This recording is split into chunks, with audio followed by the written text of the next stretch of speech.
নমস্কার। ঠাকুরমা স্বামীজি গুরুদেবের শ্রীচরণে প্রণাম জানাই। আজ ঠাকুরের সঙ্গে মাস্টারের যে প্রথম সাক্ষাৎ, সেই নিয়ে ছোট করে একটি কাহিনী শোনাচ্ছি। মাস্টার ইংরেজি পড়িয়েছেন, ঘরে হঠাৎ প্রবেশ করিতে পারিলেন না। দ্বার দেশে বৃন্দেছি দাঁড়াইয়াছিল। জিজ্ঞাসা করিলেন, হ্যাঁ গা, সাধুটি কি এখন এর ভেতরেই আছেন? বৃন্দে বলিল, হ্যাঁ, এই ঘরের ভেতরেই আছেন। মাস্টার বলছেন, উনি এখানে কতদিন আছেন?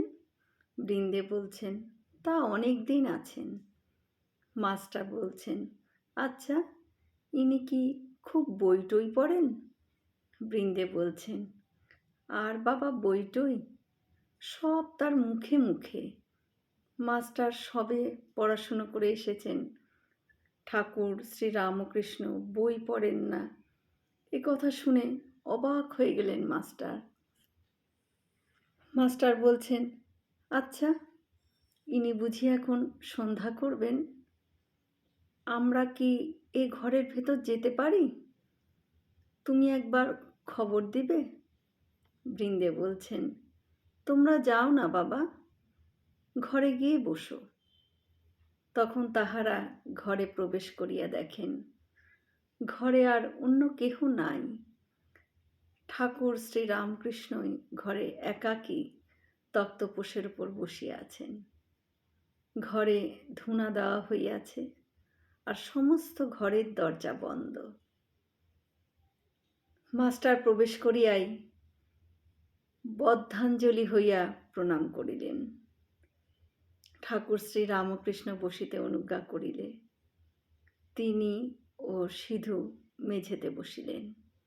ঠাকুর জিজ্ঞাসা করিলেন, কোথায় থাকো, কি করো, বরাহনগরে কি করতে এসেছ, ইত্যাদি ইত্যাদি।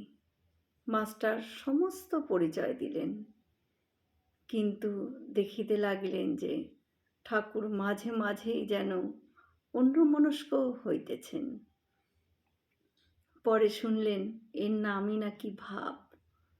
যেমন কেহ ছিপ হাতে করিয়া মাছ ধরিতে বসিয়াছে, মাছ আসিয়া টোপ খাইতে থাকিলে ফাতনা যখন নড়ে, সে ব্যক্তি যেমন শশব্যস্ত হইয়া ছিপ হাতে করিয়া ফাতনার দিকে এক দৃষ্টে এক মনে চাহিয়া থাকে, কাহারও সহিত কথা কয় না, এ ঠিক সেই রকম ভাব। পরে শুনিলেন ও দেখিলেন ঠাকুরের সন্ধ্যার পর এরকম ভাবান্তর হয়। কখনো কখনো তিনি একেবারে বাহ্যশূন্য হন। মাস্টার বলছেন, আপনি এখন সন্ধ্যা করবেন? তবে আমরা এখন আসি। ঠাকুর বলছেন ভাবস্থ অবস্থায়, না না, সন্ধ্যা তা এমন কিছু নয়। আর কিছু কথাবার্তার পর মাস্টার প্রণাম করিয়া বিদায় গ্রহণ করলেন। ঠাকুর বললেন, আবার এসো।